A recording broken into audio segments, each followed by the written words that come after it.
Il est l'heure, c'est le Lunch by Noé. L'émission sur la jeunesse engagée, proposée par l'Action Jeunesse du Fonds social juif unifié. Retrouvez nos chroniqueurs autour de Philippe Lévy pour 1 heure dédiée à l'engagement. Et bonjour à tous, il est 13h sur RCJ. Qu'est-ce qu'on est content de vous retrouver, chères auditrices, chers auditeurs, après un été en pente douce, un peu caniculaire là, mais on va raviver la chaleur au sens propre comme au sens figuré, avec un studio qui est plein à craquer. Je vais pas tarder à présenter mes invités. Alors je suis vraiment ravi de vous retrouver pour cette 3e saison, c'est la 3e saison déjà, on raisonne comme les séries télévisées du Lunch, et on sera encore plus engagé que jamais par les temps qui courent pour parler de la jeunesse engagée, de ces initiatives positives, j'en bafouille, inspirantes, celles qui font bouger les lignes, et puis avec nos invités, nos experts, nos experts enthousiastes, nos sociologues, nos écrivains, nos chroniqueurs, on aura de quoi refaire le monde. Et c'est ici que ça se passe sur cette antenne, y compris pour tordre le cou à des clichés persistants sur cette jeunesse qui est beaucoup plus solaire, beaucoup plus positive, et je vois les sourires de mes invités, qu'on a tendance à les brosser dans les journaux et dans une certaine littérature. Et vous verrez d'ailleurs qu'au menu de ce lunch, cette année, il y a des nouveautés, voilà, de nouveaux chroniqueurs, il y a de nouveaux collaborateurs qui ont rejoint aussi l'Action Jeunesse et qui vont notamment présenter des chroniques qui vont rassurer les parents, je crois, et puis qui vont parler aussi de l'activité culturelle et toujours cette perspective sur les initiatives inspirantes de la communauté de l'éducation formelle et informelle et de la communauté de l'éducation populaire. Et puis, autre nouveauté, vous savez qu'on a toujours un humoriste, alors pas pour cette émission, mais ça sera pour la prochaine. On a d'ailleurs les lauréats du concours Catskills by GEM, Judaïsme en mouvement. Vous avez connu Vincent Serroussi, qui maintenant se retrouve sur bien la chaîne de nos confrères, RMC Midi. On a eu Adèle Salomon, et lui succède dignement Ethan Alouz, qu'on aura donc pour la prochaine émission. Parce que c'est bien l'objectif, aborder des sujets sérieux sans jamais se prendre au sérieux. Et pour cette émission de rentrée, me voilà bien entouré. Alors si vous avez été avec nous pour les émissions précédentes, on avait fait une émission sur les préparatifs d'un événement, et pas le moindre, puisqu'il s'agissait du 100e anniversaire des EI. Voilà, Nathalie Knafo, qui est à côté de moi, y était. Et bien, ce 100e, il a eu lieu. Il s'est déroulé du 28 au 31 juillet. Nous y étions autour de Bordeaux, à Cussac-Fort-Médoc. Il y a quelques temps, c'est encore dans nos esprits, dans nos cœurs, 7000 personnes. Et quand je dis que c'est dans nos cœurs, c'est que sur les réseaux sociaux, dans les discussions estivales autour d'un bon pastis, une bonne pastaga, ou bien autour d'un cocktail, je peux vous dire qu'on n'a pas arrêté de parler de ce 100e anniversaire. Un formidable sillage pour un événement hors norme, impossible d'avoir échappé justement à ces échanges qui continuent. Une célébration foisonnante, émouvante, en chansons, en rires, en joie et en retrouvailles, parfaitement organisée. On va y revenir justement sur ces coulisses, et qui rappelait les valeurs du premier mouvement de jeunesse juive de France. Et je salue d'ailleurs à la régie celles et ceux qui installent ce diaporama, qui vont vous remettre en mémoire. Et puis pour celles et ceux qui n'y étaient pas, peut-être se dire « Aïe, j'ai raté le coche », parce que c'était un moment très fédérateur à travers ce slogan qu'on a tous scandé, « Va, bâti, devient ». Et pour parler de ces temps forts, j'ai le plaisir de réunir, alors le studio est plein à craquer, Nathalie Knafo, salut Nathalie, et Avital Amselem, parlez bien dans la bonnette. Salut, bonjour à tous. Voilà, elle parle de concert, c'est les co-directrices du 100e anniversaire, on veut tout savoir, des coulisses, et puis surtout de ce qui s'est passé in situ, in vivo, des jours formidables, avec, d'abord on y était, donc on a pu prendre le pouls. À côté de vous deux, il y a Théo Bénichou, bien dans la bonnette. Bonjour. Salut Théo. Alors toi Théo Bénichou, si mes fiches sont bonnes, tu es responsable de la BC pour le 100e. Alors on va éviter de jargonner BC, BM. Dis-nous en 2 mots ce que tu as fait pour ce 100e. Exactement, depuis 2 ans, j'étais responsable avec Ariel Amselem de la pédagogie pour la branche cadette, donc la branche des petits de 7 à 11 ans, pour le 100e, pour l'année 100e et pour le rassemblement. Et la pédagogie, je peux vous dire qu'on va y revenir dessus, ça a été un des leitmotifs de ce rassemblement. À côté de Théo Bénichou, on a Ève Cohen-Solal. Salut Ève. Hello. Petit Hello, mais je peux vous dire que sur scène, elle a une voix formidable. Ève, est-ce que tu peux te présenter à nos auditeurs? Et je crois que tu y es pour quelque chose autour de ces concerts et de ces chants qui ont imprégné tout ce centième. Bien dans la bonnette. Ouais, alors moi c'est Ève Cohen-Solal, je suis chef de camp BC, donc les petits, comme vient de dire Théo. Et puis j'ai aussi fait partie de l'équipe du concert du centième, je chantais notamment. Et tu ne faisais pas que chanter, comme dirait l'autre, puisqu'il y a eu là aussi autour de ce centième des chansons, des écritures, qu'on peut retrouver d'ailleurs une espèce d'album enfin sur Spotify, sur Deezer, sur les plateformes de streaming. Alors ça c'était le côté court, et puis du côté jardin, voilà, on retrouve un jeune mais qui fait plus ancien que les autres. Tiens, il s'agit, salut Ilan, El Keslassi, vous avez été, et c'est pas la moindre des choses, le chef de stand, les chefs des stands de ce centième anniversaire. De quoi s'agit-il? Tout à fait, bonjour à tous. En effet, j'ai eu la lourde tâche sur les 6 derniers mois de prendre en charge la centaine de stands que vous avez pu voir lors du centième sur des activités pédagogiques, ludiques, et puis la représentation de la plupart des associations, institutions juives de France. Voilà, je suis aussi le représentant de l'ensemble des 20 ou 25 chefs de chantier qui ont géré voilà, tous les pans de l'organisation, la buvette, la boutique, le Shabbat des anciens, je pense qu'on va revenir derrière. Mais c'était un vrai projet, un vrai sujet, et je donnerai un peu plus de détails tout à l'heure. Absolument, Ilan le contremaître, en quelque sorte. Vraiment. Non, mais c'est vrai qu'il faut se rendre compte aussi de cette logistique formidable, je veux dire. En vérité, 7000 personnes qu'il faut nourrir, qu'il faut héberger, alors même si c'est sous des tentes, qu'il faut apporter de l'eau, parce que c'était quand même un peu le cagnard, hein, par moment on y reviendra, et c'est tout le sel de ce centième anniversaire. À côté de vous, Ilan, eh bien, nous avons Alexandre Frati. Salut Alexandre. Bonjour. Bienvenue au lunch. Merci. Alors toi, tu es chef de camp BM. De quoi s'agit-il? Et comment tu t'es d'ailleurs, sur ce centième anniversaire, investi? Alors, chef de camp BM, c'est pour les grands, à la différence de là-bas, c'est de 11 à 15 ans. Donc, c'est déjà plus mature. Et j'étais chef de camp pour terminer mon parcours aux EI. Enfin, terminer, peut-être pas. Mais ouais, le centième, c'était extraordinaire. Même en tant que chef de camp, il y en a qui pouvaient le craindre parce que beaucoup d'organisation. Et voilà, mais on va y revenir aussi. Mais voilà, j'étais chef de camp sur le centième. Bravo.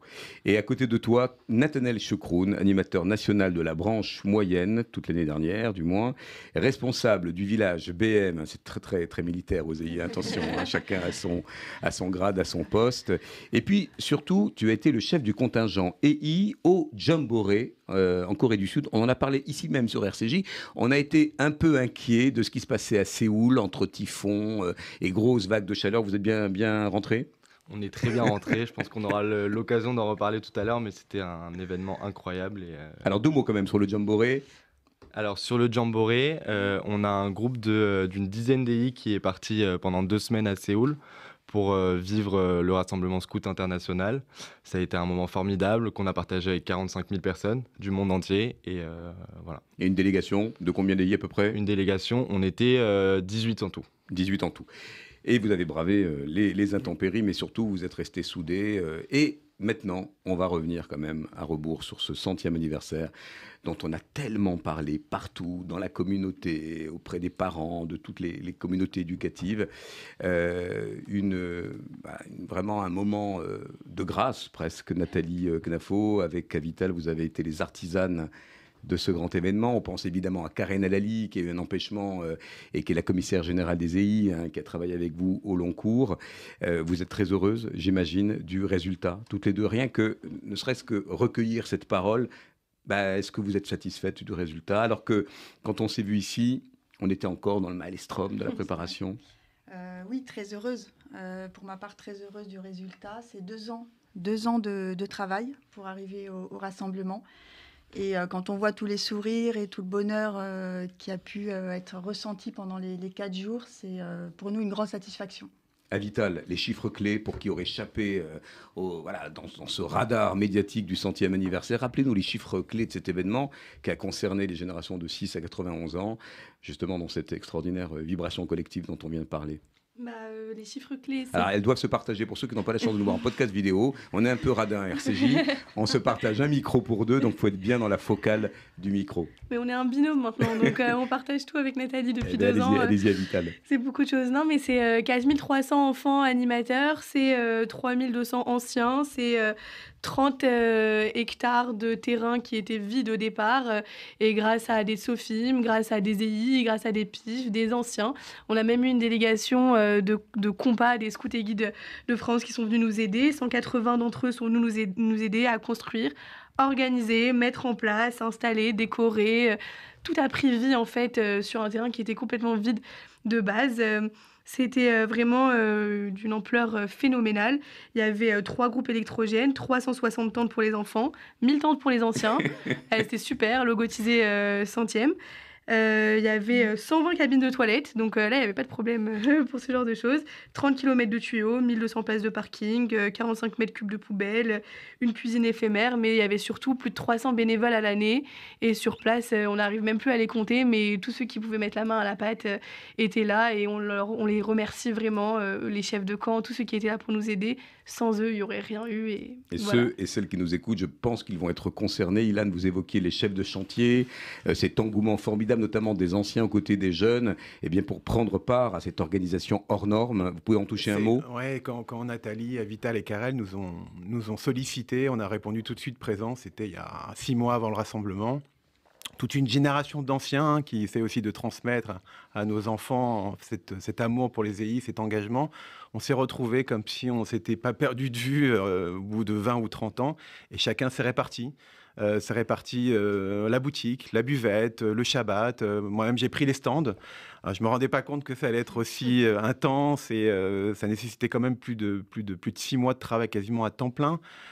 Solliciter les institutions. Alors, je ne vais pas toutes les citer, je vais en oublier, mais bon, elles sont sur le panorama des institutions juives, l'Agence juive, le Limoud, l'ICUJ, le FSJU, on y était voilà, partenaire de l'événement, évidemment. Partenaire de l'événement. Donc, c'est proposer des stands sur cette fameuse journée du dimanche pour proposer de la pédagogie, du ludique, de la transmission, des valeurs, de l'écologie.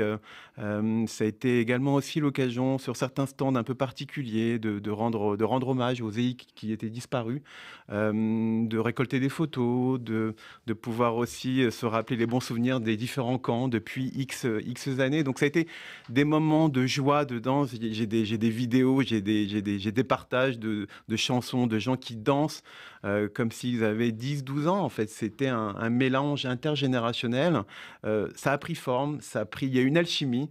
On s'est retrouvés il y a quelques jours tous ensemble pour fermer un peu cette parenthèse, parce qu'il y a eu une sorte de nostalgie qui a eu lieu parce qu'on s'est retrouvés un peu démunis à la fin, parce qu'on avait travaillé tellement de façon intense. Le blues, le baby blues. Le baby blues un peu clean, mais clairement, ça a été une aventure humaine incroyable. Et puis, je ne sais pas comment ça a pris, peut-être que Nathalie et Avital ont le secret, mais on a réussi à se retrouver, chacun dans son rôle, chacun dans sa compétence, chacun a su être au bon endroit, au bon moment, et donner le meilleur de soi-même pour que tout se mette en musique, entre guillemets, pour que, j'ai pas souvenir de tension, j'ai pas souvenir de moments, beaucoup de travail, beaucoup d'engagement, pas beaucoup d'heures de sommeil, mais surtout une grande aventure humaine, et quel plaisir, quelle belle joie. réussite sur laquelle on va revenir, si vous le permettez, chronologiquement, avec ce Shabbat des Anciens. Tiens, beaucoup y ont participé, je n'ai pas eu la chance de venir camper, mais c'est un moment dont on me parle beaucoup, on parle de sillage de ce centième.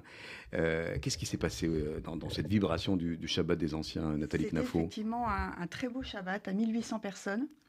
Qui a mêlé à la fois des PJ, alors PJ pas juive. La page juive, donc c'est quoi ? C'était un propos sur la pédagogie, sur ce qu'on fait dans les camps scouts, hein ?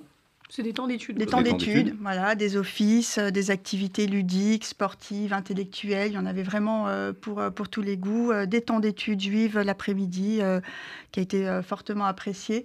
Les repas de Shabbat traditionnels, donc une ambiance exceptionnelle pendant ce Shabbat, qui s'est clôturé par une très belle Havdalah, tous ensemble, avant de laisser place à une veillée chant. Dans les règles de l'art, avec au son des guitares, autour de Brasero, et qui a fait vibrer vraiment le cœur de plus de 2000 personnes, puisque d'autres anciens nous ont rejoints après le Shabbat, et c'était un moment exceptionnel. Le Vraiment chant exceptionnel. qui a Le été chant. le fil rouge ou le fil bleu, parce qu'on a tous reçu nos bracelets et nos foulards, mais on l'a gratifié d'ailleurs d'un foulard grâce à vous. Ève Consolal, racontez-nous un peu comment vous avez rejoint l'aventure mélodique de ce 100e anniversaire. Il y a eu des chansons que tout le monde répétait à l'unisson. Ève, vous avez aussi été présente au moment du concert. On va y revenir, mais ces chants qui ont vraiment été très marquants, qui ont été presque la marque de fabrique aussi de ce 100e, il me semble. Oui, parce qu'on avait sur le 100e Radio Judaïque à Strasbourg qui nous a accompagnés pendant les 2 jours, et notamment qui nous a accompagnés en musique avec des afters incroyables, informels, donc jusqu'à 4 heures du matin, samedi soir, dimanche soir. Donc la musique, c'est un leitmotiv qui a accompagné le 100e depuis le début. À Top the Box un petit peu. Il y a le 100e avec tout le programme, et puis il y avait ces moments qui vous échappaient et qui font aussi la magie. Alors Ève, vous en retenez quel souvenir de votre implication sur ce concert, sur cette cérémonie notamment du 100e sur laquelle on va revenir? Alors il faut vous rapprocher de la bonnette. Et vous avez la guitare, hein, vous allez nous faire un petit bœuf tout à l'heure. Alors déjà, c'était beaucoup de préparation. Je pense que comme toute branche et tout mouvement qui se joint à l'organisation du 100e, et effectivement, la musique, alors tout à l'heure, je disais que ça fait 6 mois qu'on s'entraînait. En réalité, ça faisait plus d'1 an parce qu'on a eu, en fait, le mouvement musique du 100e est apparu bien plus tôt. On a fait un premier concert en live stream il y a plus d'1 an. Ensuite, à la mi-mars, on a fait un concert en live. Et puis enfin, on a fini par ce moment de grâce sur la scène du 100e. Alors on aura au téléphone dans quelques instants aussi Lio Ilalouf, qui a participé, je crois, à la rédaction de ce Chiron spécifique pour le 100e. À côté de toi, Ève, il y a Théo Bénichou. Alors même si c'est donné un peu dans le désordre, parce que c'est vrai qu'on s'attendait à reprendre les temps forts de manière plus linéaire, mais je le fais par association d'idées. On a parlé du Shabbat des Anciens, on est allé jusqu'à la cérémonie du 100e, puis entre deux, il y a quand même ce moment de convergence formidable. Ça a été le rassemblement de tous les camps de l'été qui ont convergé géographiquement et pédagogiquement à un moment clé. Comment ça s'est passé, cette arrivée des enfants et leur installation sur les villages dédiés? Écoutez, très bien finalement, en vérité, ça a été, comme c'était très magnifiquement organisé par Nathalie et Vital, finalement ça a été très fluide, les camps sont arrivés un par un sur le terrain, il a fallu les installer dans les tentes, les faire manger, lancer l'activité, parce que l'événement ne pouvait pas être un événement s'il n'était pas pédagogique, parce que ça restait un événement pour les enfants, donc un événement pédagogique. Donc nous par exemple en branche cadette, l'activité était dès l'arrivée le dimanche, alors qu'en branche moyenne c'était le lendemain matin, et donc il a fallu lancer tout ça en même temps, une activité à 1500 personnes qu'on préparait depuis longtemps, donc c'est toujours difficile à mettre en place, mais on a la fierté de pouvoir dire qu'on a au moins mis en place. Et ensuite, les camps ont été un par un sur le terrain principal pour la cérémonie de lancement, mais donc ça a été très fluide et un bon moment. Et pour s'en rendre compte, d'ailleurs, il faut aller, Nathalie et Avital, sur le site du 100e pour voir les photos, alors que vous voyez ici en train de défiler, mais des drones, par exemple, où on voit l'ensemble de ces jeunes avec leurs foulards, les couleurs, c'est impressionnant de gaieté. Et d'ailleurs, on entendait, quand les oreilles furetaient, c'est formidable, alors pour le 110e, j'aurais 12 ans, j'aurais 15 ans, j'aurais 10 ans.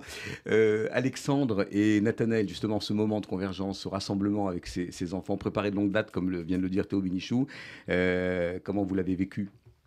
Oui, Alexandre, allez-y. Alors, moi, je l'ai vécu en tant que chef de camp. Donc, on était partagé entre l'idée de revoir ses amis et de ne pas perdre des enfants.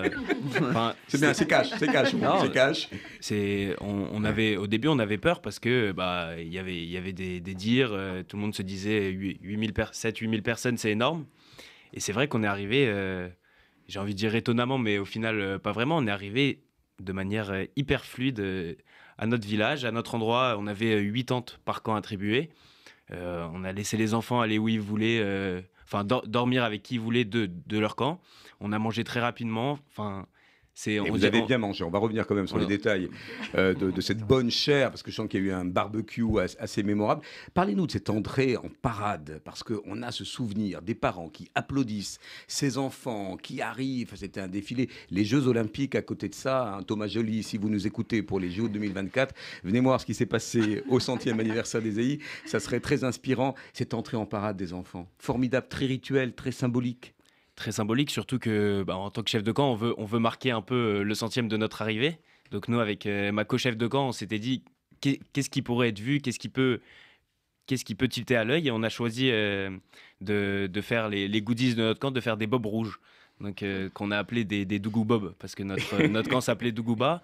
Et en fait, pourquoi des bobs rouges? Parce que c'est le truc qu'on voit partout, que c'est à la fois pour repérer nos enfants quand on doit se rassembler, mais c'est aussi pour que tout le monde se dise c'est quoi ces bobs, pourquoi tout le monde les a. Et ouais, on voit une longue allée du village BM jusqu'à l'arrivée du village du centième. Et c'est une longue allée, on voit la grande entrée avec le slogan Va, bâti et deviens. Et ouais, ça donne envie d'y aller. Sur le chemin, on est tous un peu. On a envie d'y arriver, quoi. Et c'était vraiment, vraiment top. Alors, une longue allée, et si j'ose ce jeu de mots, une longue haleine, parce que Va, bâti, devient, en voilà du souffle long à Vital. C'est vrai que ce 100e anniversaire, c'était de la célébration, c'était de la joie, c'était des feux d'artifice formidables, là, qui n'avaient rien envie à ceux de la mairie de Paris, hein, là aussi, il y en a eu 2, c'était extraordinaire, on en a eu plein les yeux, plein les mirettes. Ce souffle long, on parlait de pédagogie, c'est quoi le symbole de ce 100e anniversaire? On va revenir sur les temps forts, voilà, en termes de promesses, en termes de vision, en termes de cap. Est-ce que vous pouvez nous dire quand même comment toutes ces générations vont s'inscrire dans la décennie à venir? Ce qu'on a voulu surtout, c'est marquer du coup l'anniversaire des EI d'une manière assez mémorable. On se rend compte que ça a vraiment créé une émulsion, que les gens ont aimé se retrouver, que les gens continuent à se retrouver, continuent à vouloir faire des choses ensemble. Et c'est ça les EI en fait. Mais ce qui est très important, c'est quand même de garder quelque chose et que le mouvement reste aux manettes de la jeunesse et que ce soit toujours les jeunes, ceux qui sont dans les groupes locaux, ceux qui sont chefs de camp cette année, que eux gardent les manettes et prennent des initiatives pour du coup le mouvement de demain et que ça devienne quelque chose de devenir très marqué quoi, pour la suite du mouvement. Et ces jeunes, on les a entendus, Nathalie Knafo, dans les Tsommettes. Il y a eu effectivement ces stands dont vous avez parlé, Ilan, avec différents thèmes sur la jeunesse et la communauté juive, auxquels on a d'ailleurs participé, le judaïsme, les actions citoyennes du mouvement, Israël, puisque moi j'ai eu la chance de participer notamment avec le responsable de l'organisation sioniste mondiale, l'histoire du mouvement. Et puis ensuite, il y a eu cette discussion très, très participative, très démocratique avec ces jeunes. Et on avait vraiment le sentiment que leur destin était dans leurs mains, Nathalie Knafo, dans ces moments des Tsommettes qui sont arrivés justement aux alentours de ces stands pédagogiques. Oui, c'est vrai que c'était très important pour nous d'apporter du contenu. Ce rassemblement, c'est pas juste du festif, même si c'est très important. On voulait qu'il y ait de la pédagogie, comme on l'a dit, et qu'il y ait toujours cette place au débat. C'est très important au sein du mouvement des EI. Donc, on avait ces 5 thématiques autour de la jeunesse, du judaïsme, des actions citoyennes, de l'histoire du mouvement qui ont permis de débattre. On pourra retrouver le contenu sur le site des EI prochainement. Mais voilà, les jeunes ont leur place pour débattre et auprès des institutions et des représentants des institutions juives. Alors, mémoire, transmission, pédagogie, chant. On peut revenir peut-être sur cette Shira Betsibour également, qui a été animée par le grand chef d'orchestre bien connu Samuel Senet, qui était très participative aussi. Donc, comme séquence. Effectivement, comme Eve l'a dit, la musique nous accompagne, nous a accompagnés depuis le début du 100e. Donc, il nous paraissait naturel de clôturer le 100e en musique.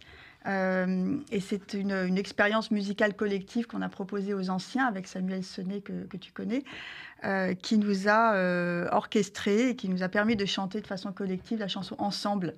Donc tout un symbole pour nous, la chanson de Jean-Jacques Goldman. Voilà, donc je vous conseille d'ailleurs la biographie de Yvan Jablanca, parce que c'était les années qui correspondent aussi à celles des mouvements de jeunesse. On a tous chanté du Jean-Jacques Goldman. Ève? Oui, ça voilà. On chante toujours. Ève, c'est un peu ma caution musicale. Voilà, il y a la guitare, c'est comme ça. Hein. Mais pendant la cérémonie, on a quasiment chanté beaucoup de Goldman, en tout cas, Au bout de nos rêves, etc. C'est vraiment des chansons qui ont rythmé toutes les générations et qu'on espère rythmeront les générations futures aussi, parce que c'est quand même notre culture aussi de chanter du Goldman aux EI. Entre autres. Nathanaël Chekroun, bien dans la bonnette. Alors, cette expérience du 100e anniversaire à ton échelle, qu'est-ce que tu en retiens? Est-ce que dans les temps forts, dont on peut pas tous les évoquer, hein. Vous verrez d'ailleurs, il y a sur le site les images, le making-of. Allez voir, ici, il s'agit de vous donner des impressions un peu furtives. Qu'est-ce qu'il reste du sillage du 100e, même si c'est encore un peu à chaud, de ton côté? Sur le 100e anniversaire, du coup, j'étais responsable national de la Manche moyenne.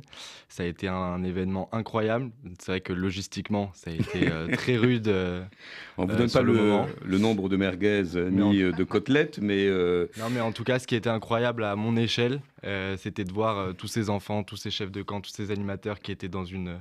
Même chez eux, on a ressenti une particulière émotion de se rendre compte qu'ils sont sur le 100e. Et en fait, je pense que les enfants ne s'étaient pas rendus compte avant d'être sur le moment, avant d'être sur le rassemblement, pardon, de ce que ça allait être. Et franchement, ça a été un événement formidable.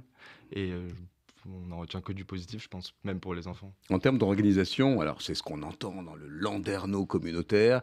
Waouh, les EI, ils ont été parfaits sur l'organisation. Ils ont capitalisé sur les enseignements du 90e, pour ceux qui étaient au 90e. Nathalie, 2 ans de préparation. Ça a commencé, je crois, en juin 2021. Ouais. Vous en avez été la coordinatrice, la directrice. Vous avez été au cœur, comme ça, de l'événementiel. Il y a eu des moments un peu dans le cheminement critique de ce projet, des moments de doute, Oui, il y a eu des moments moments, de sueur, de sang.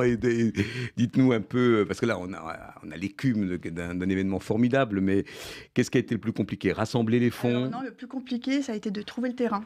Ah. En fait, parce qu'il n'était pas destiné d'être à Cussac-Fort-Médoc. On cherchait un autre terrain plus proche de Paris, pour être honnête. Et finalement, on s'est dit que Cussac était rassembler toutes les attentes qu'on pouvait avoir par rapport au 100e. Donc on est retourné, mais ça nous a pris beaucoup de temps en fait avant de décider. Et après, on a mis en route la machine avec Avital. Qui était au 90e? Levez la main. Ah, voilà, tous. Alors, Ilan, qu'est-ce qui a différencié le 90e, et pas que la décade, hein, pas que la décennie? Qu'est-ce qui a différencié dans le spirit, dans la physionomie, dans le format, dans la promesse, dans les activités, le 100e? Je pense que les gens de notre génération, ils ont besoin de projets qui donnent du sens. Et je pense que ce qui nous a animés sur ces différents mois de participation, c'était à la fois un attachement pour Nathalie, pour Avital, pour Karen, parce qu'on les connaît, parce qu'on a envie de travailler avec elles, et aussi de donner du sens à ce qu'on fait au quotidien. On a tous nos carrières professionnelles, on est tous, il y a des dentistes, il y a des entrepreneurs, mais à un moment donné, on s'est tous dit, pour les EI, pour participer, pour éviter peut-être aussi quelques erreurs ou quelque chose qui était peut-être moins bien au niveau du 90e, on s'est dit, on va y aller à 100%. Et on va donner de notre temps, on va tenir compte peut-être de ces petites erreurs et essayer de recréer la magie peut-être qu'on a connue quand on était ensemble, tous chefs de camp, ou qu'on a tous été partagés en tant qu'animateurs, de dire on va travailler ensemble. Et puis c'est ce partage ensemble de différents sujets. Et encore une fois, on était tous au bon endroit, au bon moment, et ça a été ce moment un peu privilégié. Bon, je ne vais pas raconter les anecdotes, mais on s'est retrouvés, des soirées sushi, à essayer de dire mais comment on fait rentrer les enfants. Il y a eu des discussions sur le balai des cars. Il faut se rendre compte qu'il y avait plus d'une cinquantaine de... Et on va saluer d'ailleurs tous les prestataires, que ça soit Joubert Voyage, avec notre ami Steve Boublil, que ça soit Daniel Fassi pour le poste alimentation, et pas que... alors la restauration, c'est un gros morceau.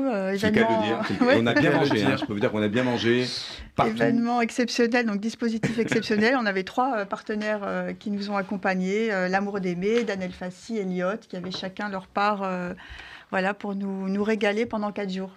Alors on va avoir au téléphone, je ne sais pas si Théo, qui est aux manettes, nous met en relation avec celle dont le billet sur LinkedIn m'a beaucoup interpellé. On parle beaucoup du scoutisme avec ce que ça génère de skills, de compétences comportementales. C'est vrai que ces jeunes-là, quand ils vont être aux manettes de leur boîte ou en manager, je pense que les EI vous auront beaucoup apporté. Lio, tu es avec nous? Lio Elalouf? Oui. Salut Lio. Vous m'entendez? Oui, on t'entend très bien. Salut. Et on a du beau monde et des gens que tu connais. Je pense à Ève Cohen-Solal, avec qui tu as dû frayer aussi quelques belles partitions musicales. Quel est ton premier souvenir comme ça? Qu'est-ce qui reste en toi de ce 100e anniversaire? Toi, tu as été chef de camp cet été. Tu es au groupe local de Shema Israël. Quelle est la musique? Quel est le sillage, puisqu'on parle de ce 100e, les jours d'après, qui t'habite encore à cet instant précis? La première image qui vient à l'esprit, c'est quand on est arrivé sur la place principale avec les enfants de mon camp. Il y avait tous des petits bandeaux de ninjas, parce que le thème du camp était les ninjas. Et il était tellement impressionné de voir la taille de l'endroit. Je n'attendais pas du tout à être dans un château. Donc déjà, l'excitation était à son apogée. Et le fait que c'est la première fois que je les voyais crier aussi fort et être aussi enthousiaste de tout le camp, et hyper fiers dans les camps avec leur petit bandeau ninja. Donc ça, c'est vraiment l'image la plus, pour moi, qui me rappelle le plus le 100e. Alors, tu as écrit ce billet sur LinkedIn qui raconte quoi? Alors, pour nos auditeurs qui ne l'ont pas lu et qui, quand même, parlent de ces compétences que vous forgez quand vous êtes chef de camp, avec ce 360 degrés, vous devez vous occuper de tout, de la pédagogie, de la logistique. Théo Bénichou qui opine du chef, qui sait de quoi je parle, comme vous tous ici. Quelles compétences ça vous apporte, à la fois le scoutisme et les EI en particulier, dans votre vie d'étudiant, de jeune adulte ou de jeune actif? Alors, le scoutisme, déjà, en tant qu'enfant, on apprend à se sentir responsable de l'autre. On apprend à être plus indépendant. On apprend à vivre en communauté et à réagir et à s'organiser dans une équipe. On apprend à se gérer, tout simplement, parce que 3 semaines avec la fatigue, les conditions ne sont pas les mêmes qu'à la maison. Enfin, on apprend à gérer ces petites frustrations, ces petits moments désagréables au quotidien et avoir le verre à moitié plein. Donc ça, je trouve qu'en tant que clé, c'est un truc important. Et on a à profiter malgré le fait qu'on n'a pas grand-chose. Donc je trouve que c'est important de juste passer du bon temps sans avoir plein d'artifices, plein d'activités préparées. Et ensuite, en tant que chef de camp, on apprend plein de choses, comme tu viens de dire, à la fois de la logistique, des compétences très claires. On a un budget, comment on gère le budget, où est-ce que je trouve mes prestataires pour que les enfants puissent manger, puissent faire des activités le vendredi, puissent faire plein de choses différentes. Et ensuite, moi, la compétence que j'ai trouvée la plus géniale, et je pense que c'est vraiment une opportunité incroyable qu'on donne à des jeunes de 20 ans, c'est de pouvoir gérer une équipe de 15 personnes, l'équipe d'animateurs. Et donc apprendre à les motiver, apprendre à créer une cohésion d'équipe. Ça, pour moi, c'est le plus grand, la plus belle chose que j'ai appris en étant chef de camp. Et je pense que c'est vraiment un truc qui va servir toute la vie. Donc voilà. Merci Lio. Alors la liaison n'est pas forcément très bonne, mais même dans cette intermittence, on a compris les mots-clés.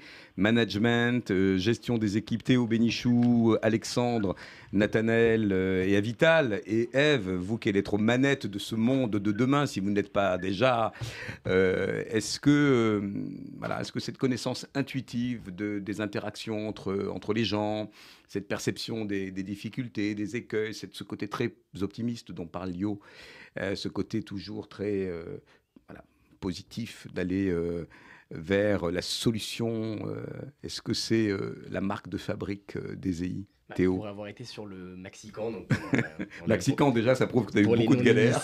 Pour les non-initiés, c'est la préparation du rassemblement. Pour avoir fait les 15 jours de préparation, évidemment que dans les derniers jours, on avait des désillusions, des doutes, des difficultés à rencontrer, mais le fait est qu'on avait un rassemblement pour 7000 personnes à organiser dans quelques jours.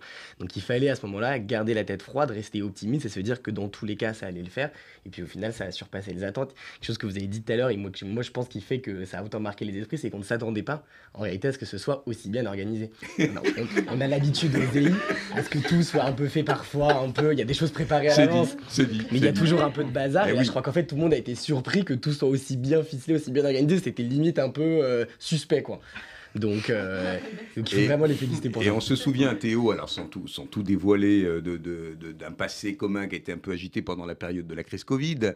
Voilà, je crois que ton camp avait été sévèrement inspecté. Et tu disais tout à l'heure, à 360 degrés, parfois on est même amené à mener des plans sanitaires sur les camps et à se transformer en ministre de la Santé de son propre camp. Donc, alors, Théo est incollable sur le fonctionnement erratique de l'ARS.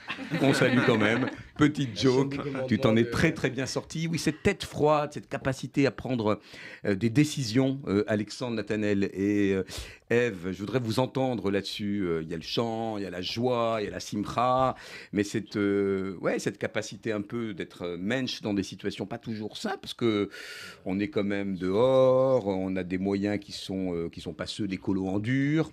Qui veut intervenir? Moi, je peux intervenir. Ouais, c'est... Parfois, on est amené à prendre des décisions comme ça. On ne sait même pas si c'est la bonne décision, mais Mais c'est de la débrouillardise et on est accompagné d'une maîtrise parce qu'on n'est pas seul chef de camp, on a des animateurs, une dizaine d'animateurs qui sont là et qui nous écoutent et qui nous aideront. Enfin, c'est de la débrouillardise, mais on arrive, quoi qu'il arrive, en tout cas, moi, c'est mon vécu, à faire en sorte que la décision qu'on prend, c'est la bonne et d'y aller, d'assumer et ouais, d'être optimiste pour que ça se passe bien.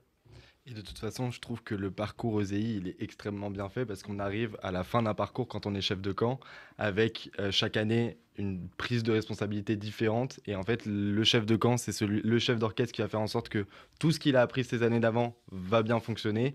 Et donc, c'est là que je pense que ses compétences ressortent encore plus et qui lui serviront dans sa vie future. Allez, on va faire une petite pause musicale et pas la moindre. Après, Ève, tu vas endosser la guitare pour un peu de gratte. Et c'est une des chansons emblématiques des EI. Vous restez avec nous et en deuxième partie, eh bien, on continue ce narratif autour du 100e anniversaire. Il y a plein de choses encore à raconter et surtout la manière dont cette génération-là se projette. Et on se retrouve aussi en fin d'émission. Vous restez avec nous pour parler de la relance de l'appel à projet Noé qui permettra à des jeunes de 17 à 30 ans eh bien, d'innover en proposant un projet qui fait bouger les lignes dans le monde juif. À tout de suite.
Allez, tous ensemble.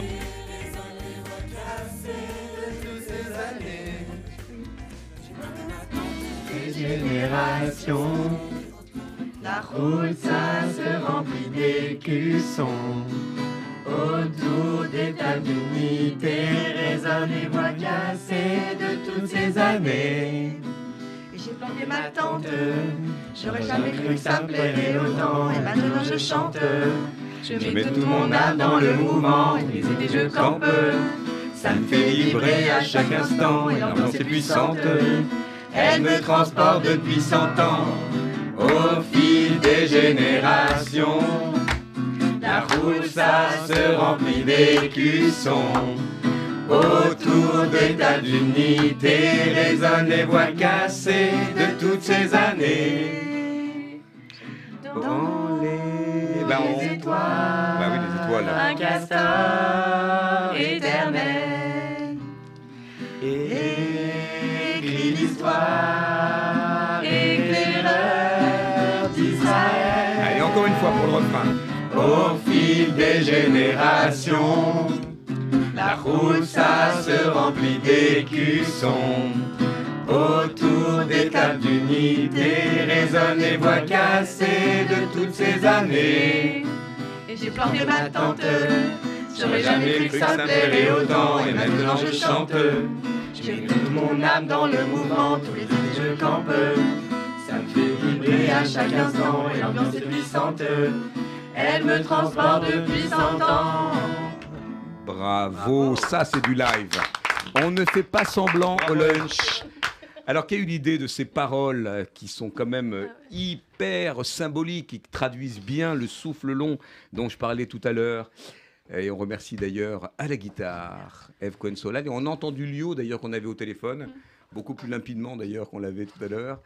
Ève, alors ce chant, d'abord est-ce que c'est un socle le chant? Bien sûr, il y a les feux de camp, il y a la guitare. Il y a toujours autant de guitare dans les camps scouts, Alexandre? Il y a toujours une guitare, quoi qu'il arrive.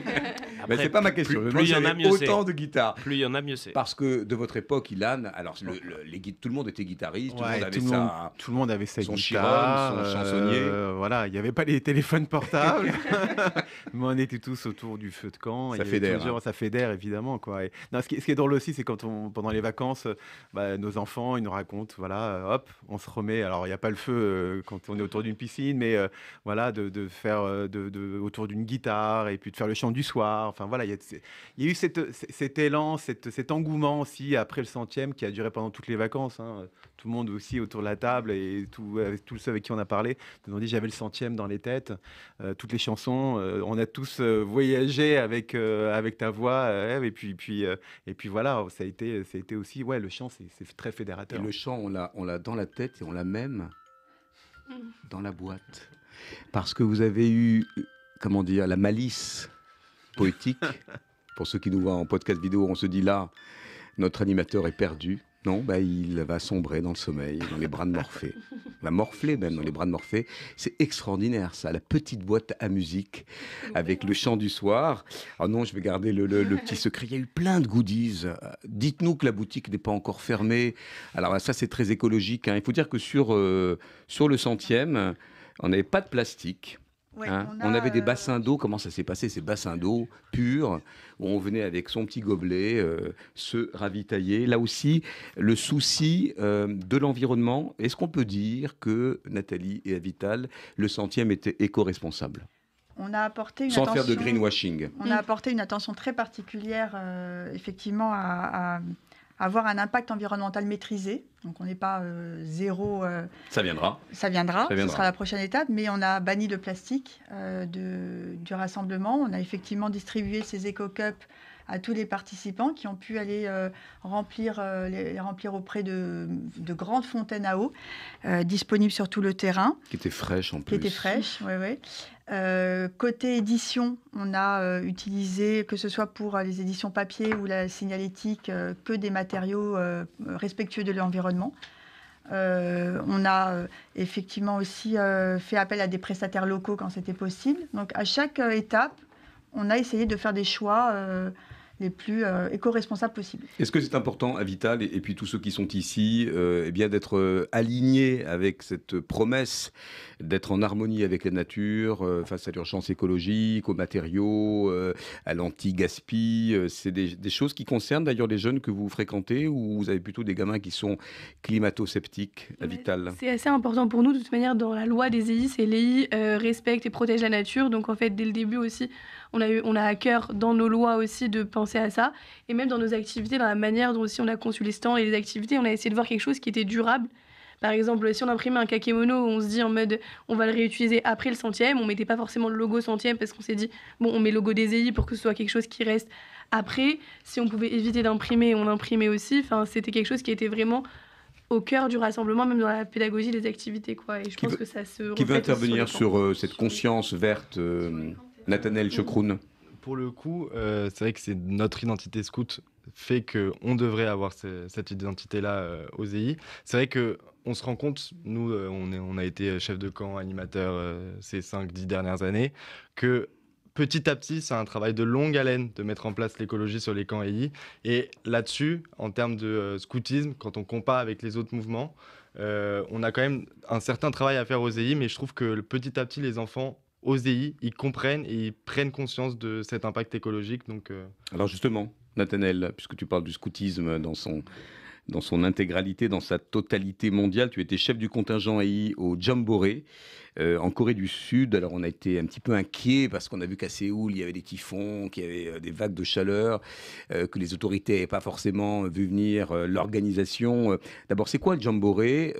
Et puis tu es parti avec une délégation, tu le disais, de 18 personnes, des EI qui parmi quand même 350 Français. Voilà, qui s'inscrivent quand même dans le scoutisme français. Raconte-nous cette expérience du Jamboree en Corée du Sud.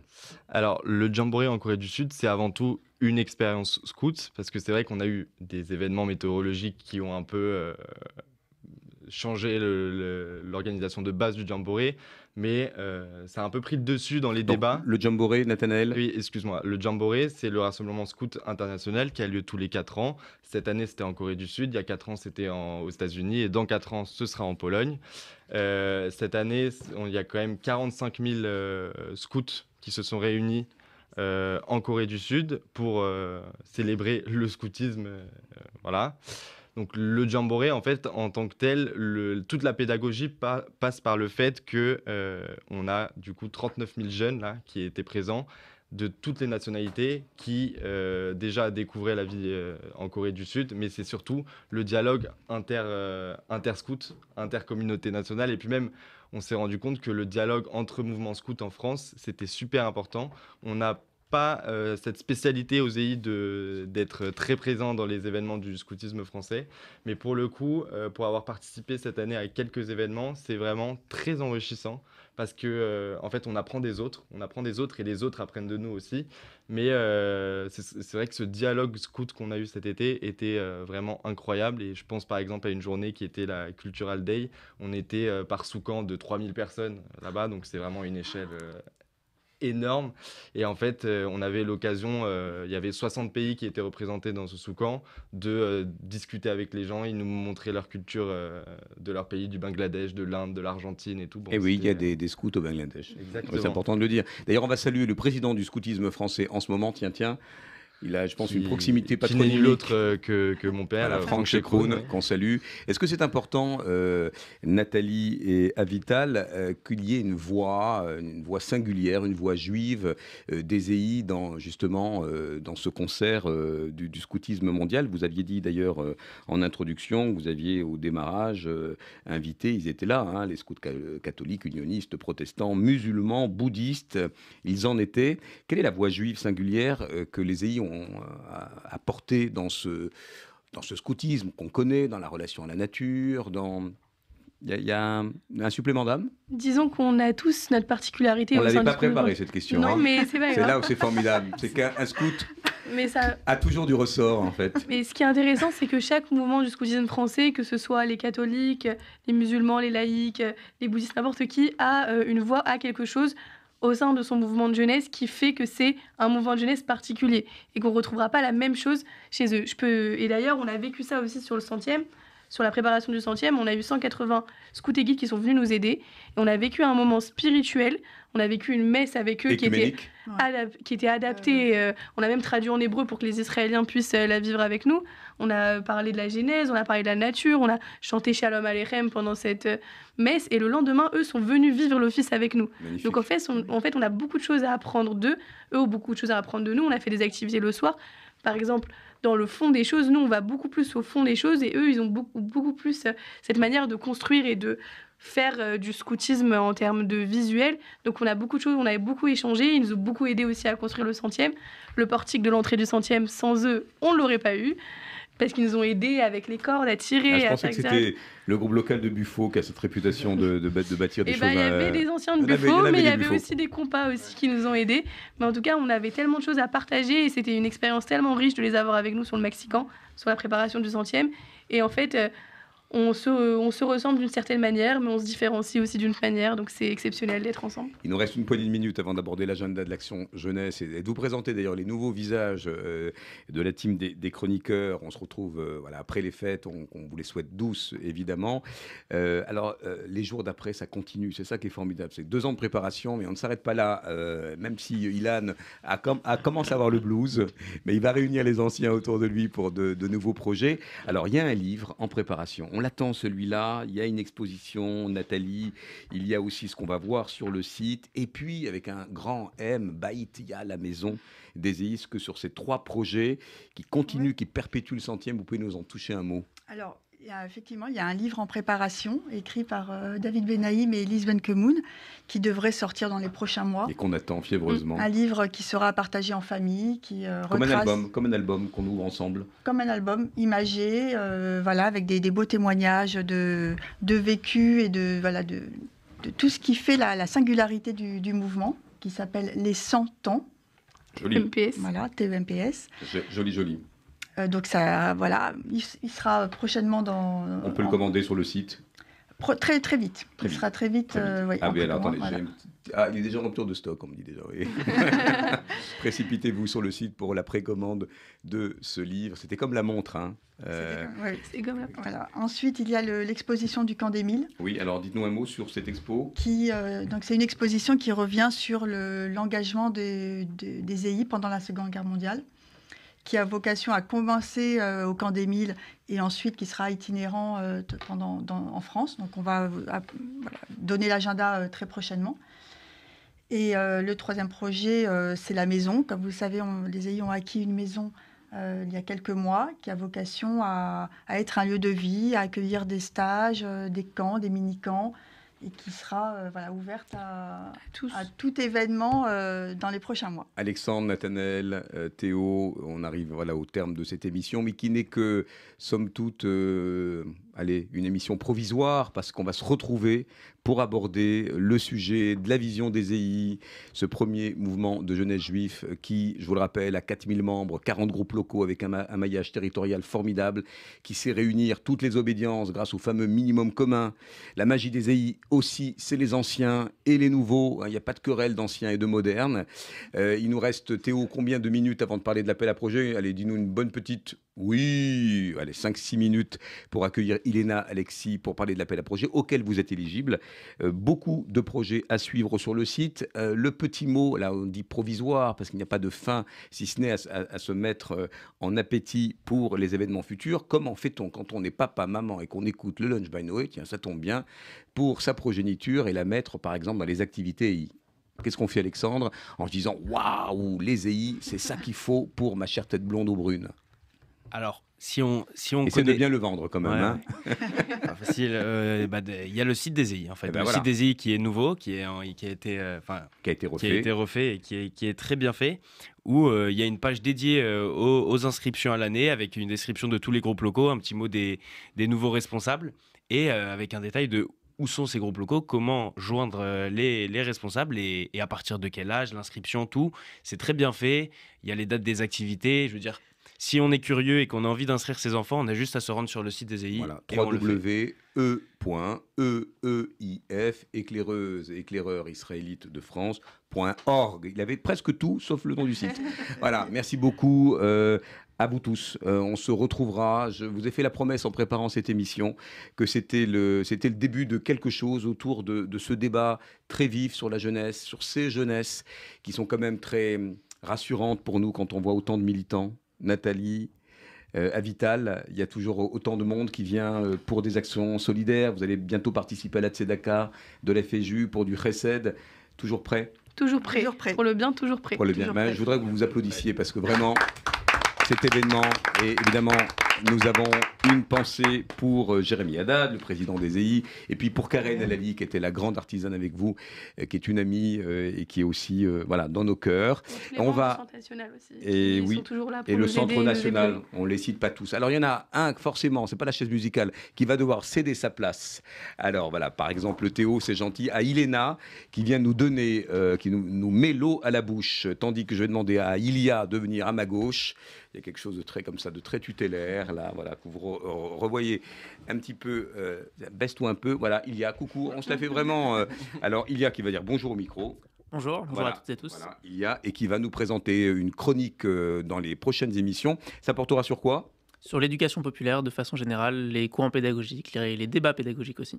Et on va essayer de faire un peu de parentologie, en essayant de rassurer ces parents qui sont sympas, mais qui parfois sont un petit peu inquiets, pour ne pas dire hystériques. Mais ça, c'est un autre débat. Iléna, Alexis, vous êtes consultante et vous nous avez rejoint pour une mission de quelques mois autour de la relance de l'appel à projet. Alors, j'ai prévu plein de questions pour vous, mais dans le temps qui nous est imparti, eh bien, vous allez nous dire comment on remet en place cet appel à projet qui concerne les jeunes de 17 à 30 ans, bien dans le micro. Et qu'est-ce qu'on y gagne à soutenir et à candidater pour l'appel à projet Noé, avec quand même à la clé un bel accompagnement et un peu d'argent. Exactement. D'abord, merci de me recevoir. Je suis ravie d'être ici et de parler de l'appel à projet qui a existé, qui a commencé en 2017, qui a soutenu pendant 4 ans environ une centaine de jeunes dans leurs projets associatifs grâce à une bourse et à un incubateur. Le Covid nous a un peu stoppé dans notre élan, mais voilà, les jeunes sont toujours là, ils sont toujours engagés, ils sont toujours très enthousiastes. Donc, le FSJU et le département jeunesse Noé est présent pour les aider, les accompagner. Et l'appel à projet, c'est tout ça. C'est une bourse donc à hauteur de 10 000 euros. C'est pas mal. Jusqu'à 10 000 euros, c'est pas mal pour mettre en œuvre son projet. D'accord. Et c'est aussi un accompagnement très complet à 360 degrés.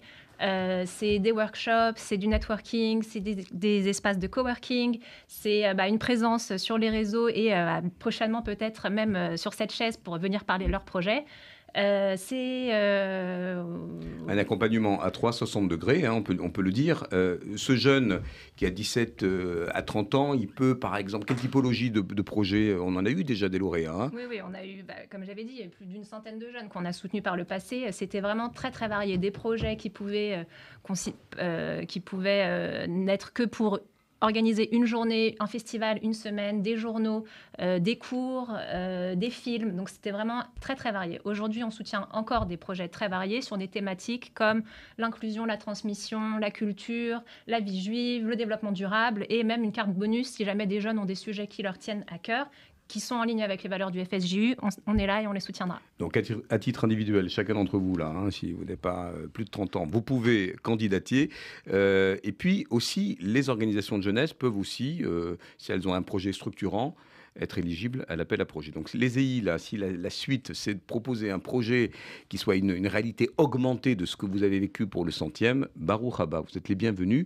Alors les dates, parce qu'il faut quand même candidater dans des fenêtres de tir. Oui, Iléna? Oui, donc la première promotion doit déposer ses dossiers avant vendredi, c'est le 15 septembre, vendredi, sur le site www.noepourlajeunesse.org dans la rubrique appel à projet. Donc là, c'est très très rapide. Si jamais vous êtes jeune et que vous avez une idée, que vous avez un projet, mais que là, vendredi, ça fait un peu short, ne vous en faites pas. Il y aura d'autres promotions, mais prenez contact avec nous. Notre email, aapnoé, aap pour appel à projet Noé. Donc aapnoé@fsju.org. Voilà, où toutes les infos sur www.noepourlajeunesse.org. J'ai toujours du mal avec les noms de domaine. Merci Iléna. C'est un appel à projet qui concerne tous ceux qui ont une initiative, un projet, une pépite. Et puis venez, même si vous avez le sentiment que c'est pas le concours Lépine et que c'est pas une idée qui va révolutionner le monde, souvent on vous aide à l'anglais et le jury est très bienveillant. Et comme vous le dites Iléna, on a eu quand même pas mal de lauréats qui cheminent. On va devoir conclure cette émission. C'est fini? C'est terminé, me dit Théo. Eh bien, il reste 45 secondes pour dire Shana Tova à tous nos auditeurs et à toutes nos auditrices et à vous souhaiter Beatzlacha pour la suite. Merci beaucoup. À bientôt. Merci beaucoup. À bientôt. Merci, on se retrouve dans 15 jours. Shana Tova.